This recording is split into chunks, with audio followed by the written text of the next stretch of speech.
రైతు బజార్లు పేరులో రైతున్నాడేమో కానీ అక్కడ మాత్రం లేడు. రైతులు పండించే పంటలను నేరుగా వినియోగదారులకు అమ్ముకునేందుకు ఏర్పాటు చేసిన రైతు బజార్లు దళారుల బజార్లుగా మారిపోయాయి. రైతుల ముసుగులో దళారులు ఇష్టారీతిన వ్యవహరిస్తున్నారు. ఈ విషయం తెలిసినా ప్రభుత్వం చోద్యం చూస్తోంది. దీంతో అటు రైతులు ఇటు కొనుగోలుదారులు తీవ్రంగా నష్టపోతున్నారు.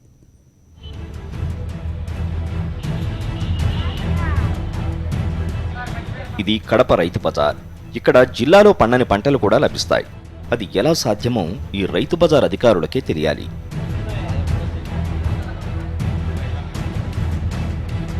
అన్నదాతలకు గిట్టుబాటు ధర, వినియోగదారులకు నాణ్యమైన రేట్లు అందించేందుకు రైతు బజార్లను ఏర్పాటు చేశారు.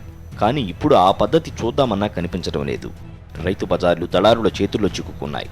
రైతు బజార్లలో రైతుల పేరు మీద స్టాళ్లను కేటాయించారు, కానీ వాటిలో ఒక్క రైతు కూడా కనిపించడు. కూరగాయల నుంచి ఆకుకూరల వరకు ఇదే తంతు కొనసాగుతోంది.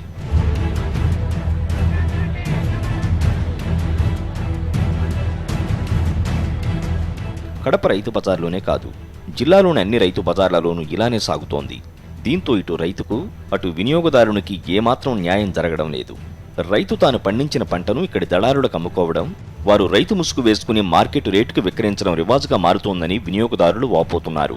రైతు బజార్ అంటే రైతులంటూ ఎవరు లేరు నా, అంతా బ్రోకర్లదే ఈడ వ్యాపారం అయిపోయింది. ఈడ వీళ్ళు మార్కెట్ వాళ్ళు కూడా, ఈడ చూసే వాళ్ళు కూడా మొత్తం వీళ్ళ ప్రకారం రేట్లు నిర్ణయించి వాళ్ళ ఇష్టం వచ్చినట్టు రేట్లు వేస్తూ ఉన్నారు.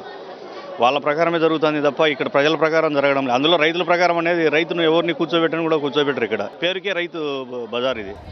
కూరగాయల మార్కెట్ రేటుతో పోలిస్తే రైతు బజార్లో రేట్లు తక్కువగా ఉండాలి. కానీ ఒక్కోసారి రైతు బజార్లలోనే ధరలు ఎక్కువగా ఉంటున్నాయనే ఆరోపణలు వినిపిస్తున్నాయి. ఇక రైతుకు గిట్టుబాటు అవుతున్న ధర, వినియోగదారునికి అమ్మే ధరల మధ్య వ్యత్యాసం భారీగానే ఉంటుందంటున్నారు జనం. కూరగాయలు మాత్రం చాలా ఇబ్బందిగా ఉన్నాయి. రేట్లు రోజు రోజుకి పెరిగిపోతున్నాయి. అసలు సామాన్యమైనటువంటి ప్రజలు అసలు కూరగాయలు కొనడానికి చాలా ఇబ్బంది పడుతున్నారు. అందులో కొంచెం వర్షం వచ్చినా కనుక అప్పుడే రేట్లు పెంచేయడము, వర్షం వచ్చిందని చెప్పేసి భయంకరమైన రేట్లు పెంచేస్తున్నారు. మధ్యవర్తులు బాగుపడుతున్నారు తప్పితే రైతులైతే ఏం బాగుపడడం లేదు. రైతుల గురించి ఆలోచిస్తే మాత్రము వాళ్ళు నష్టపోతున్నారు తప్పితే ఏదో 3 గంటలకు 4 గంటలకు తీసుకొచ్చి వేయడము, దాన్ని సవాలు పడడము, రైతులు నష్టపోతున్నారు. ఇక్కడ ఉన్న వాళ్ళు బాగుపడుతున్నారు, కొనే వాళ్ళు కనుక ఇబ్బందులు పడుతున్నారు. ఏ ఉద్దేశంతో అయితే రైతు బజార్లు ప్రారంభించారో ఆ ఉద్దేశం మాత్రం నెరవేరడం లేదు. రైతులకి గిట్టుబాటు ధర, వినియోగదారునికి సరసమైన ధరలు ఎక్కడా అందడం లేదు. ఒక్క మాటలో చెప్పాలంటే రైతు బజార్లు ఇప్పుడు దళారులతో కూడిన కూరగాయల మార్కెట్లుగా మారిపోయాయి. ఈ విషయంపై ప్రభుత్వం దృష్టి పెట్టాలని ప్రజలు కోరుకుంటున్నారు. సాక్షి న్యూస్, కడప.